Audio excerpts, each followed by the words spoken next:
1945, Judicaël Moussirou. Vous avez eu raison et vous avez bien fait de rester fidèle à C-Direct. 1945 revient pour vous informer sur l'actualité africaine. Bienvenue, bonsoir, bonjour à toutes et à tous. Judicaël Moussirou. L'essentiel de l'actualité africaine en images sur C-Direct à suivre juste après ces jingles 1945. 1945. Le mois d'avril a été le plus chaud jamais enregistré en moyenne mondiale. C'est ce que révèlent les dernières données publiées par Copernicus, l'agence européenne chargée du changement climatique. Depuis juin 2023, tous les mois ont battu leur propre record mensuel de chaleur.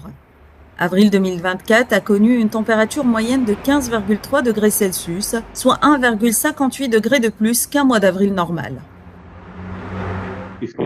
Si vous regardez la température, c'est encore une fois un autre mois record. Cela signifie que les séquences des mois records qui ont commencé l'année dernière en juin se poursuivent. Et maintenant, nous sommes au 11e mois. Cela concerne la moyenne mondiale. Cela est également vrai pour la température de la surface de la mer. De nombreuses régions du monde ont connu les plus fortes augmentations de température. Aux quatre coins de l'Afrique, des records de température pour cette période de l'année ont été battus.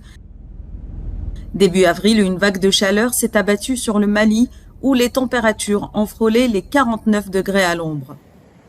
Il s'agit non seulement de la température la plus élevée jamais mesurée au début du mois d'avril au Mali, mais aussi en Afrique et dans le monde entier.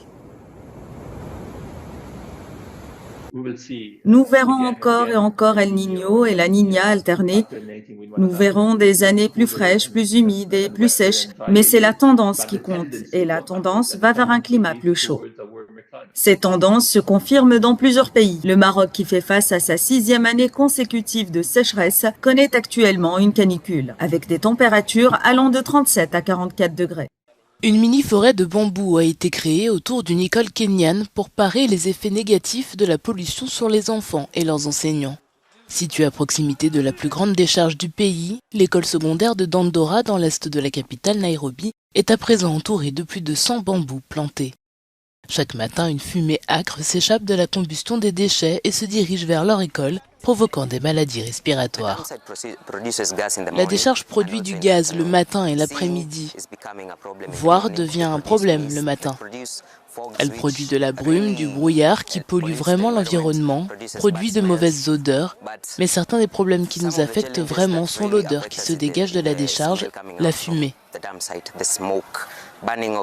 La combustion de ces éléments produit de la fumée qui déclenche également de l'asthme, qui est une maladie très répandue à l'école secondaire de Dandora.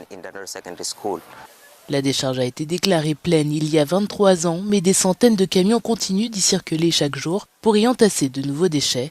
Armés de houes de jardinage et de plants de bambou, les élèves se rassemblent pour faire pousser les arbres qui filtreront l'air pollué autour de leur école. Ma motivation pour lancer le projet de bambou dans l'école était d'atténuer les effets de la décharge. Elle pollue vraiment l'air que nous respirons et je sais que cela va réduire les cas d'infection respiratoire parmi les habitants de la communauté de Dandora. Les bambous sont considérés comme l'un des meilleurs purificateurs d'air de la nature selon l'UNESCO. Les jeunes pousses plantées en août de l'année dernière s'élèvent lentement contre les fumées suffocantes. Plus de 4000 arbres de différentes espèces ont déjà été plantés. En plantant des bambous, on crée une barrière qui empêche l'air pollué de passer, surtout en ce qui concerne les particules fines. De plus, le bambou étant une plante, il assure la photosynthèse, ce qui lui permet de produire de l'oxygène tout en absorbant du dioxyde de carbone.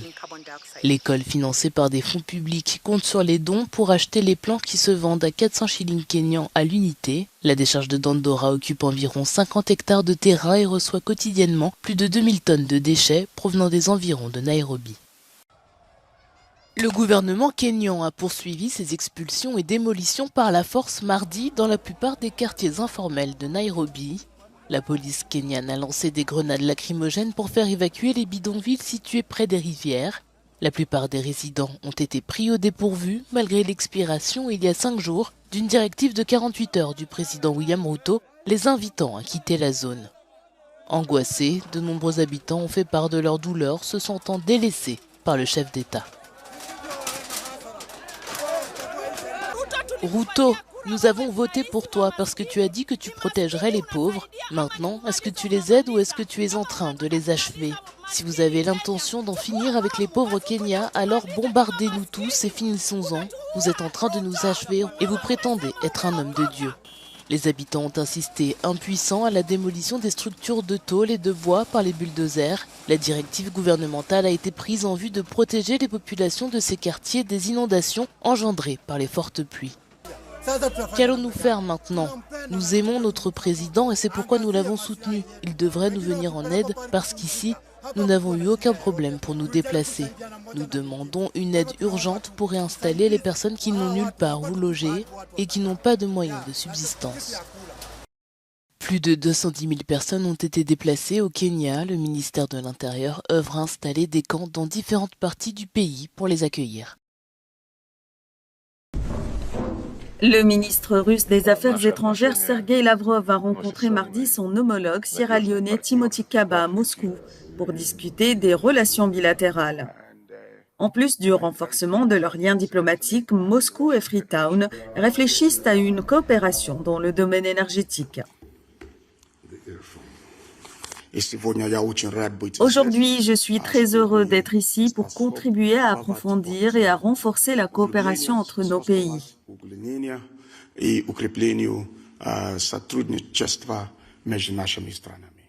Et je voudrais féliciter le président Vladimir Poutine pour sa victoire confiante et son investiture aujourd'hui.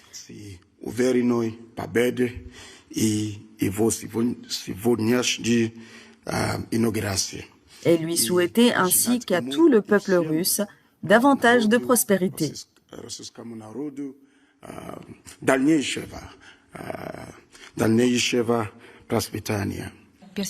Lavrov a qualifié la Sierra Leone de partenaire fiable traditionnel en Afrique.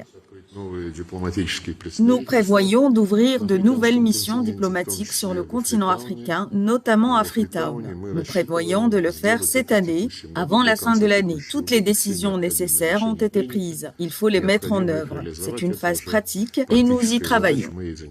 Le chef de la diplomatie russe a également annoncé que les deux pays envisageaient une coopération dans le domaine de l'énergie, notamment la possibilité de construire une centrale nucléaire en Sierra Leone.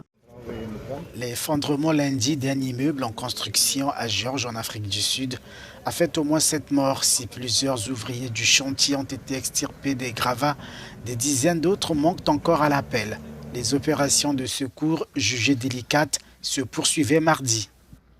Tout d'abord, nous procédons à ce que nous appelons une analyse de ligne. Vous marchez dans toute la zone afin de détecter d'éventuels cris des victimes. Nous avons effectivement entendu des gens crier dans les décombres. C'était donc le premier point. Puis les chiens interviennent et procèdent à une vérification. Une fois que les chiens ont identifié une personne, nous disposons d'un équipement de haute technologie qui nous permet de trianguler et de localiser l'endroit où la victime est piégée. Au total, 75 personnes travaillaient sur ce chantier. La police sud-africaine a ouvert une enquête pour déterminer les causes de l'effondrement.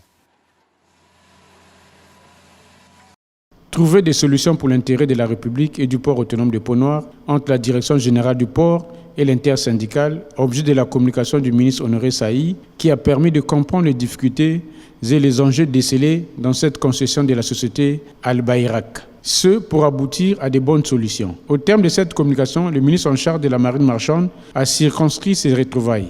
Cette séance de travail nous a permis de comprendre les difficultés et les enjeux décelés dans cette concession, de telle sorte qu'aujourd'hui, l'intersyndicale qui a émis et découvert certaines aspérités dans le document, ainsi que la direction générale qui a laissé l'ouverture à l'intersyndicat de pouvoir exploiter ce document à bon escient. Cela nous a permis donc de parvenir à des conclusions qui sont nécessairement bonnes pour la bonne marche du port autonome de Pointe-Noire et pour l'intérêt de la République d'assurer la paix, la sérénité et continuer le dialogue social comme étant un leitmotiv de la compréhension, du partage et de la liberté au sein de notre pays. Et tout l'honneur revient donc à son Excellence, Monsieur le Président de la République, chef de l'État, et le Premier ministre, chef du gouvernement, qui nous ont accompagnés dans cette lutte et faire de telle sorte que dans la recherche de la prospérité, dans cette marche vers un avenir prospère, que les entités sous ma tutelle et sous d'autres tutelles d'ailleurs soient en parfaite cohésion pour que nous allions davantage vers des victoires plus sereines. Le ministre Saï a par ailleurs rappelé que le gouvernement avait engagé des négociations pour trouver des solutions aux revendications exprimées. Ce pour entretenir un bon dialogue au sein de la structure en privilégiant l'intérêt de la République en général et du port autonome de Pont-Noir en particulier.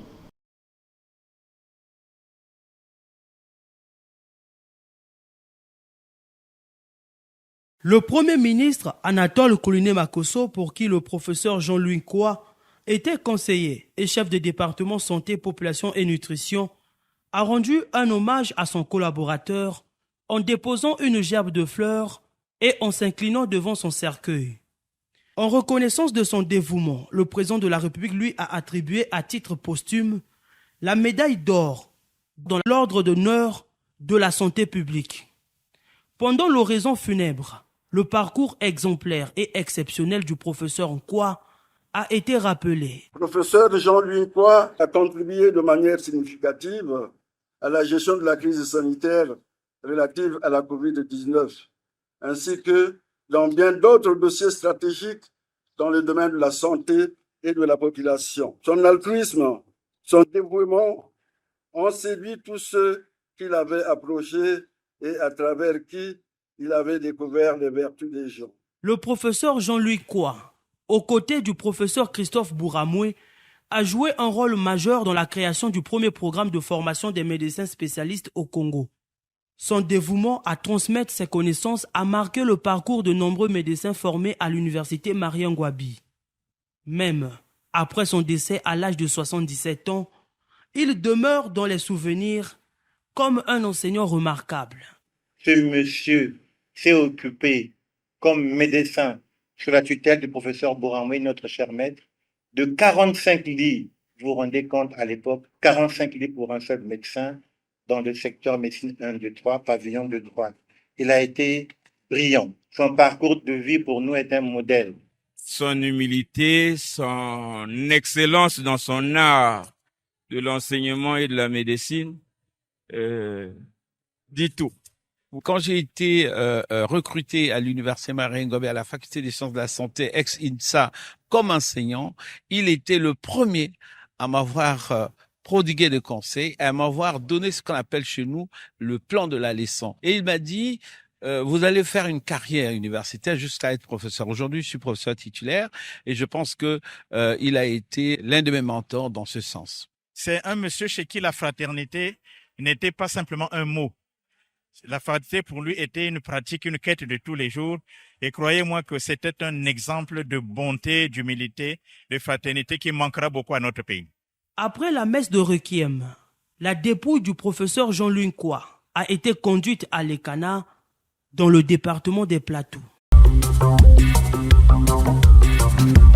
Vous étiez nombreux à nous suivre depuis Pointe-Noire au Congo. C'est la fin de ce 1945, l'info africaine. Je vous souhaite une bonne suite des programmes sur CDirect.